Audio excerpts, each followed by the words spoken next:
Welcome back to another episode of Monday Morning Motorsports. I'm Kelly. And I'm Kelly's dad, Scott. And on this one, we're talking F1 in China, IndyCar for the first ever Arlington GP, and then NASCAR in Vegas. Yes, so we have a lot to cover, and we're going to go in the order that the races occurred, at least in our part of the world. So, actually, in every part of the world, because you can't warp time that much. But hey, we'll try. Okay. So, do you want to start? Let's talk about China. Okay, F1. I am finding that I'm really liking sprint weekends. That's a controversial statement. I know it is. Yeah. So that's where we're starting on this one. Well, I in the past really despised the sprint weekends because it it broke up the longer race. And as you know, I prefer longer races because there's more strategy, there's more tire wear, there's more equipment failure, there's more things that can get into play. And quite frankly, most of the sprint races were over shortly after they started and were quite boring, and it just never. Now, I will say that this weekend I can understand what you're saying. As a matter of fact, I think I texted you that when the sprint race was over, that was kind of like getting two bites of a really good meal and then having somebody take the plate away because the racing was so good Yeah. and so much fun. And then the race was over because it was only, 19 laps or something outrageous like that. So I'm still split on that because while the bites were really good that I had, I really You wanted more I still? wanted more, and I wanted more right then. I didn't want to have to wait till the next day.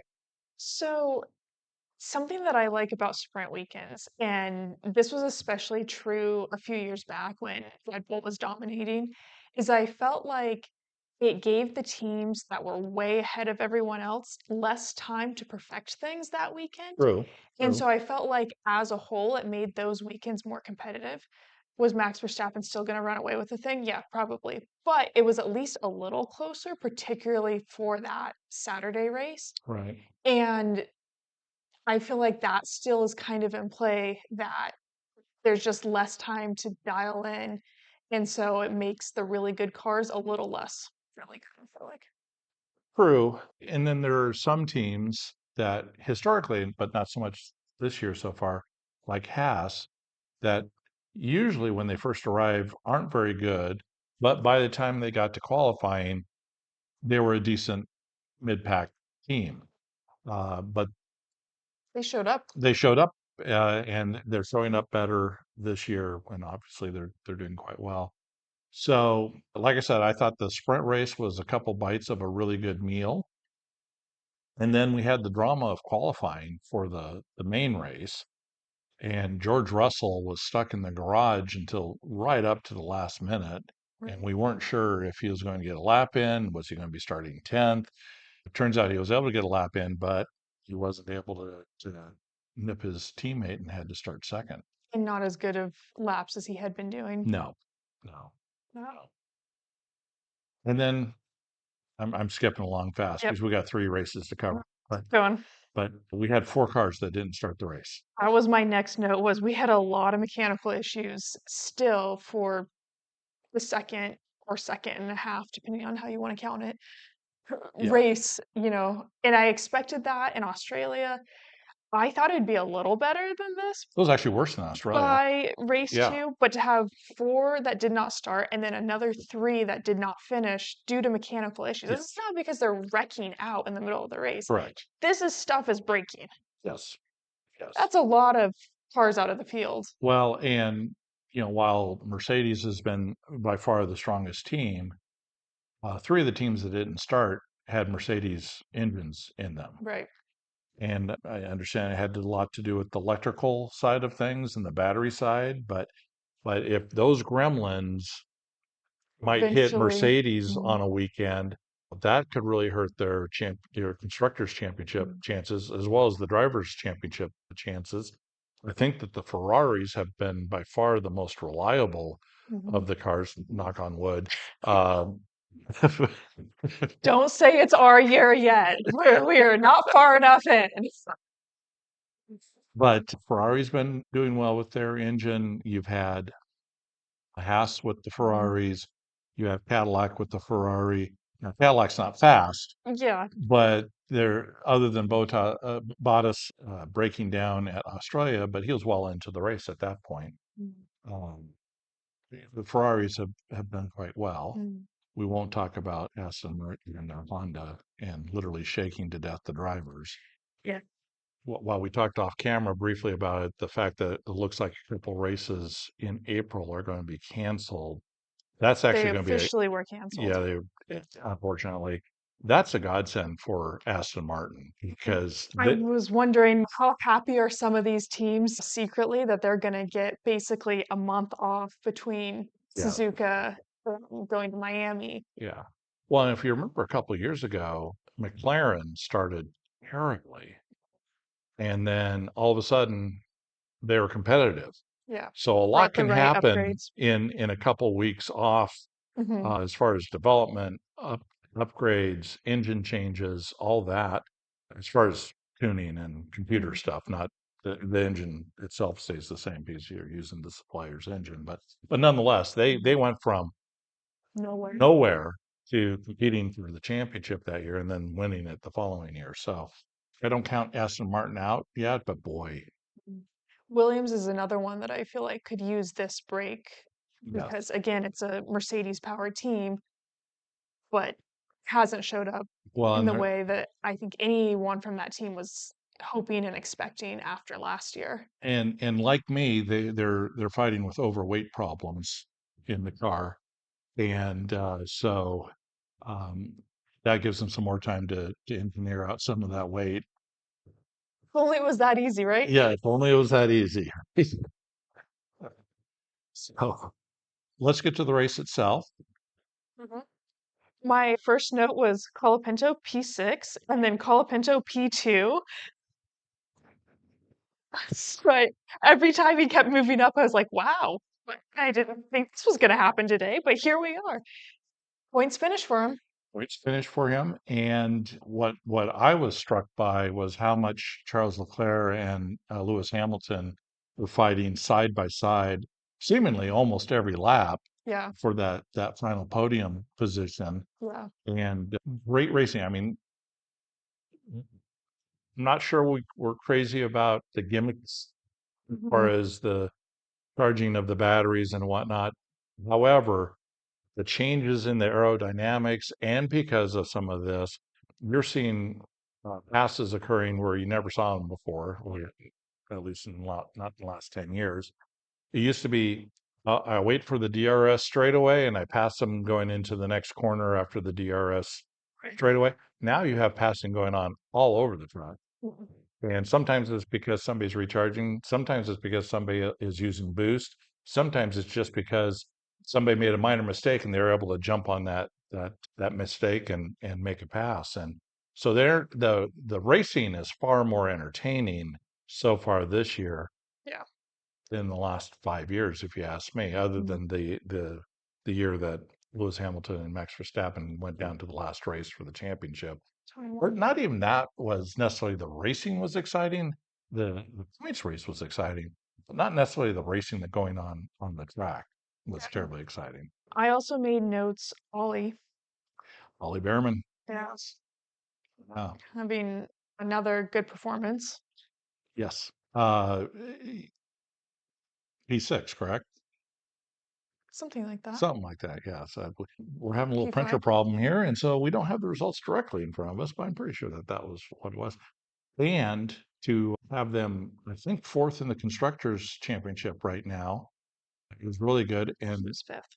fifth, okay. And then Esteban Ocon, you will learn quickly. Me and names don't get along. If you haven't already seen it from our earlier videos, uh, Esty Bestie There you um, go. had had the potential of having a good finish, and then just got a little bit too aggressive with his former teammate Gasly, and took them both out and served a 10-second penalty for that. Dropped him out of the points. So that was unfortunate. Could have been a better day for Haas. Yeah, had that not occurred. And then there's been some discussion. Well, is Ollie Bearman? How long is Haas going to be able to keep him? And the challenge is where's he going to go? Yeah. and he's a Ferrari driver. I was going to say Ferrari would be the expected place, but who are you replacing at Ferrari right now? And if Lewis Hamilton was having the same year as having last year, I'd say, well, next year he's going to take Lewis Hamilton's spot. Lewis Hamilton's having a ton of fun driving this new car, so he's not going anywhere anytime soon. I don't think Charles Leclerc is going to go anywhere No, anytime soon. not till he wins a championship with Ferrari. And if that Haas team keeps on getting better, and they have Toyota support, engineering support, Right. I think that's showing up on the track as well. He might be perfectly happy to stay at Haas until that opportunity comes down the line. Yeah. All right. I also thought it was great to see Kimi win his first race. Youngest driver to ever win a Formula One race. Second youngest. Max Verstappen beat him. Oh, Max was fast. He's the youngest to qualify on the pole. And youngest trick. Ah, there you go. Yep. All right. I knew there was something in there that was youngest. Yes. I was impressed with how steady and consistent he was, other than, trying to throw it away with 3 laps to go. Well, there was that, but you You have some excitement, you have to right? get Toto Wolff's heart rate up at least once during the race to make it fun and exciting. Yeah. Yeah, he really took advantage of the fact that Russell and Hamilton and Leclerc were all fighting like crazy over the first 5 to 10 laps, and then he just drove away Yeah. and then never looked back. So And then didn't make mistakes, and was that. yeah, I loved I don't know if you saw the moment with Bono and Kimi and Hamilton when Russell stepped aside on the podium so that the three of them could do their photo together. yes, that was I, pretty cool. I thought that was cool. I also love Toto's reaction of like, those are all my drivers. Yeah, he's one of us.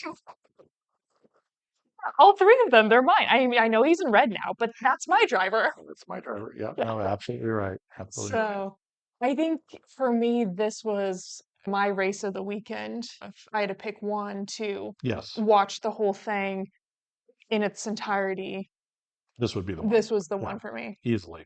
Yeah. Easily. Yeah.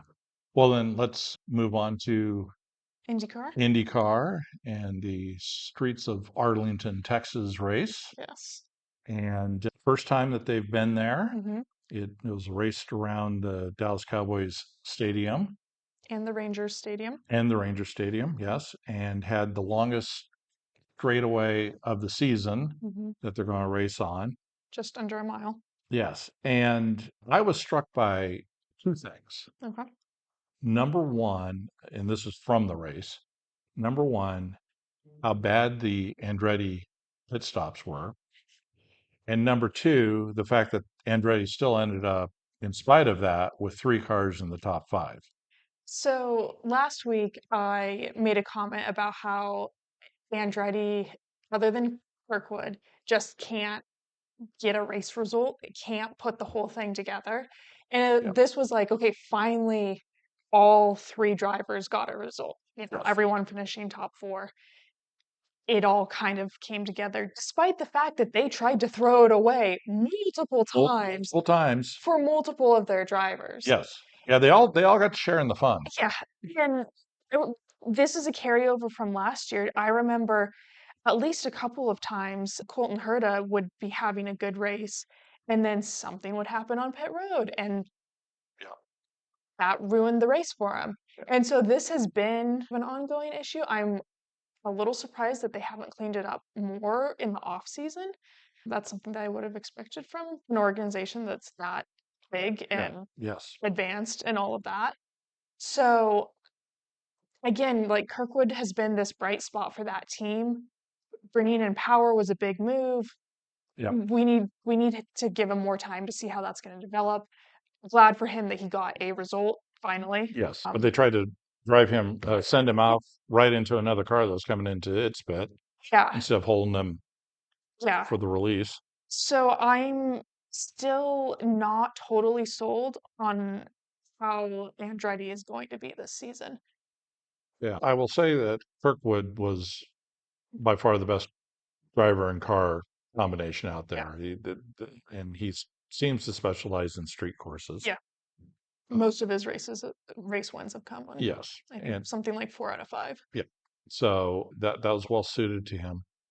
The interesting thing that I would have liked to have been there in person because I kept on hearing the teams absolutely rave about the setup, the track, Yeah. everything. And that did not translate to me on TV.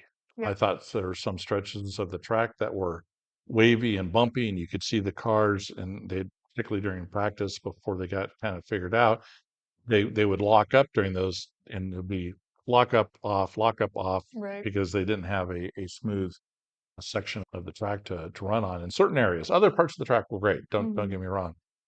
Now, I will say that the grandstands were full. Yeah. The GA area was well attended. So, that's very optimistic for coming back to Arlington next year and Yeah. all of that. Uh, I'm curious, if you were at this race, what were your thoughts on the fan experience? I'm curious if it translated to the fans in attendance and it feeling like a really positive experience in the same way that it seemed to for the drivers.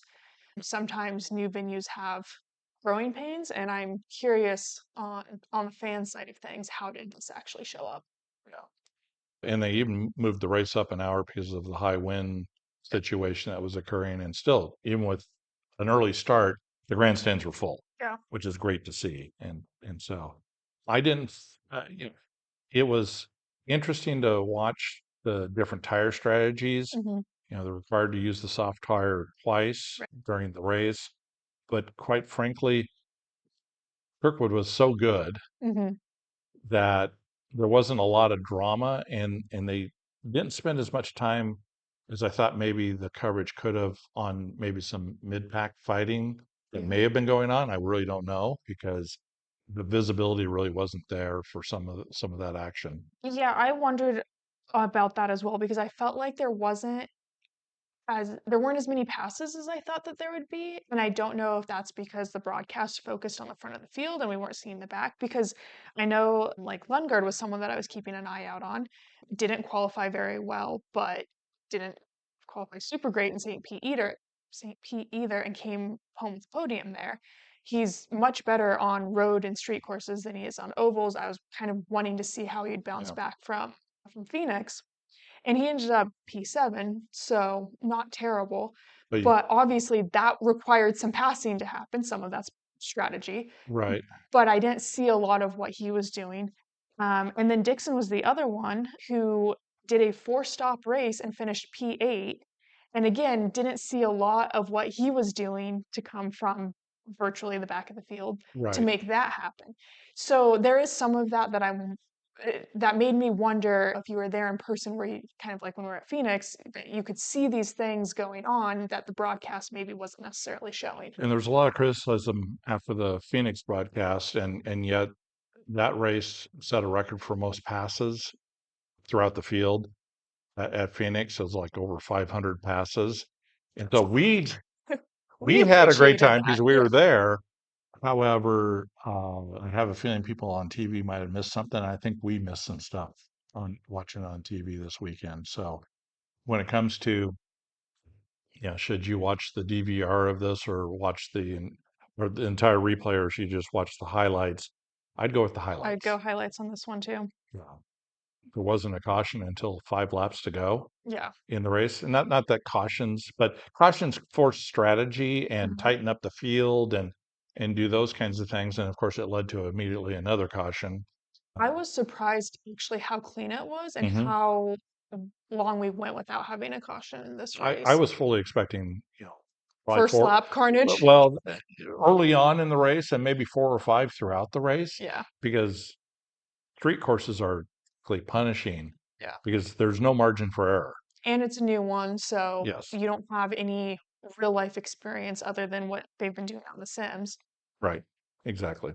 Exactly. Okay. So probably the least exciting of the 3 races this weekend. Probably. Probably. Okay. Which then takes us to Las Vegas, Smells La- car. NASCAR. I thought it was interesting that we started this race with 4 failed inspections. Yes. I feel like we haven't seen that many cars fail pre-race inspections in a little while. Yeah. It happened a few times last year where a couple crew chiefs in a weekend might have been sent home, but this time we had four, 4, yeah. and so that yeah, I is it crew chiefs pushing the envelope? Not sure what's going on there. I think it'll be interesting to see if this is a pattern going forward or if it just happened, you know, on this particular weekend. Yeah, so couple three talking points from the race. Okay. I thought Toyota was incredibly dominant, Mhm. especially the first part of the race. Toyota ended up winning the race, but Toyota also shot themselves in the foot with speeding penalties, two of them from the same team, same zone, Right. and which tells me that they might not have simulated the number of lights on the dashboard correctly. Mhm. So that put them in big holes, and both Denny Hamlin and Ty Gibbs worked their way out of those holes, and that just shows how good the Toyotas were. Christopher Bell was up front almost the whole day in the top five. Mm. So Toyota showed strongly. There was a lot of concern about the new Chevy body not being competitive. Well, I'll tell you about halfway through the race, all the Hendrick cars showed up. So they Mhm. figured it out Right. and they were quite competitive. It was actually the Fords that were kind of missing. Except for I wanted to note that RFK Racing had probably their best weekend collectively Yeah. with, don't have the results, but I know that 6th, 10th, and 11th. yeah, so I was going to say two in the top 10 and the other one in the 11th. Yep. So kudos to RFK. Yeah. Penske might have a little challenge on their hands on the Ford front going forward. That's another one that I'm curious to see if this can be replicated for them. Obviously we have a lot of mile and a half tracks, and so possibly, Possibly. but Yeah. then beyond the mile and a half tracks, can they make some strides? Because I feel like they kind of hang out in that 10th to 15th Right. range Can they a lot make that of the time. can they make that next step? Or two of them might be running well and then one of them is way back in the pack. And Yeah. this is the first time I really remember in quite a while all three of them performing well Yeah. as a team. It'll be interesting to see when we go to Darlington this weekend, and we'll talk a little bit more about this in the preview, back to the short track package at Darlington. And drivers like Keselowski, Hamlin, the old veterans Hmm. really know how to drive a tough track like Darlington well. Yeah. And you're going to have it being even tougher this next weekend. And so it'll be interesting to see how RFK does again Handles that. here. Yeah. One thing from the broadcast that I really liked this time was the side-by-side throttle tracers that they were doing Mm-hmm. as Chase Elliott was catching Denny Hamlin. Yes. And, a lot of the times they'll go in car and you can hear them Right. kind of feathering the throttle, but you can't be in two cars at once. One time. Yeah. And so I thought it was really great having those two side by side and watching the difference on how they could get on power Right. and what that did with the Where cars. Denny was having to feather it coming off the corner piece. He was a little tight, whereas Yeah. Chase was closing the gap because he could get on it and stay on it Yeah. coming out of those corners. That I enjoyed that as well. That was, Yeah. I think, a new addition. It's a new addition. I think this year NASCAR has opened up the telemetry more to the Give broadcasters the than data. they had before, which I didn't understand because they'd already opened it up to the teams, and the teams can choose any 10 at a time, other teams, to see what their telemetry is and whatnot. So why don't you add it to the broadcast? Because Yeah. it certainly made it more interesting, and you Yeah. could see why Chase Elliott was catching Denny Hamlin. Yeah. It was very easy to see. Yeah. That was something that I really enjoyed. And I thought that that was a good time to use it. It wasn't one of those where, oh, here's a cool new tool. We're just going to throw it out there to Right. do it. It Right. actually added value to the broadcast. I would have liked to have seen that, and maybe they did it last weekend and we didn't see it, but we had so many cars running different grooves. If you had two guys fighting, when was the guy on the outside picking up the throttle? When was the guy on the inside picking up the throttle? Yeah. How much, were they braking later, earlier? All of that, I Yeah. think would have been fascinating to watch. A lot of those mid pack and, well, even when they're passing for the lead, that was pretty exciting. Yeah. stuff. So looking forward to seeing that more in the broadcasts going Mhm. forward. And then the only other thing I really have from that race was a very emotional victory for Denny Hamlin, Yeah. who of course recently lost his father in a house fire, and you can see the emotion Yeah. there. And His last one before was Vegas in the fall. yes, yeah, and you're seeing more and more of the crowd behind him now.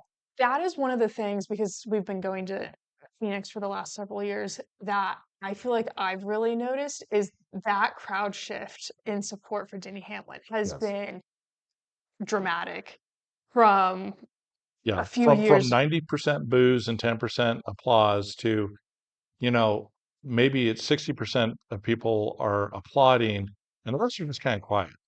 You know, you might not have converted everybody Yeah. to get to the cheering part, but you're not hearing the boos anymore. Yeah. Maybe one or two in the whole grandstands, but I was surprised how big the cheer was when they introduced him before the race on Sunday, Yeah. and then you saw it after the race too, where he Yeah. used to get, I Booed mean, the whole. old time, and it was a big cheer. So that's good to see.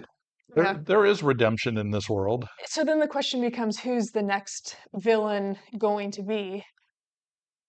Well, and then I have said this before, Bubba Wallace gets booed a lot. And That has died well, down. yes. And what I was going to say is a lot of the reason Bubba Wallace used to get booed were the same reasons that Denny Hamlin got booed because they're not very good losers. You Yeah. know, they, their attitude post race was not very good. Yeah. And that just turns a lot of fans off. Well, now Bubba has a kid and life's different and he has a different perspective on the world and some of that's improving and now all of a sudden not even Bubba's getting booed. Yeah. So I still think Hurricane Hocevar, but he doesn't get booed. I think the fans like him because he makes the racing interesting, and no Yes. one else is fulfilling that role of being kind of a little crazy out there and doing whatever and just, kind of sending it. Yeah. And so they like him for that. Well, until they take out their favorite driver. Yes. But, But yes. you know, Yeah. I think there's still, you get a little leeway on that if you're providing entertainment the rest of the time. So I don't know who. I don't know who either. We'll maybe have to think about that and bring that back as a future segment of who the next villain is in NASCAR. Let Yes, us know who, yeah, let us know who you think the next villain or the current villain is in NASCAR. The other thing that was kind of interesting was that after the race, that Ross Chastain and Daniel Suarez got into a little bit of a scuffle, and then I later saw another video that showed their last couple laps and I didn't see anything that happened. Yeah, they got close. It's racing. You're going down. I didn't see anything that would cause one driver to go over to the other and have a beef. So if if you saw something also in the comments, let us know yeah, what that was.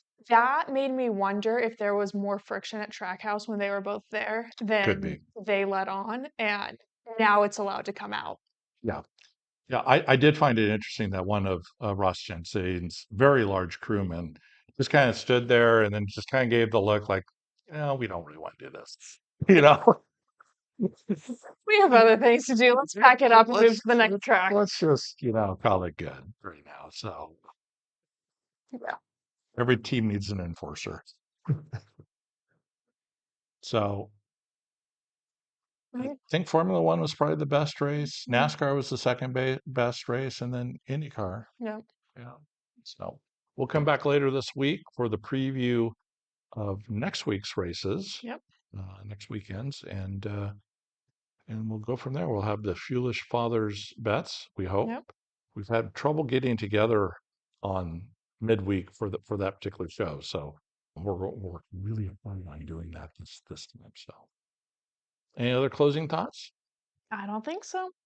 It's Oops. a good weekend. It was a good weekend. Lots of racing. We're going to have a dry spell in April. Yep. We're getting in now while we can. Yeah, so enjoy it while you can. And for now, we're Monday Morning Motorsports. Be sure to like and subscribe. It's free. There you go. We're done. We're out.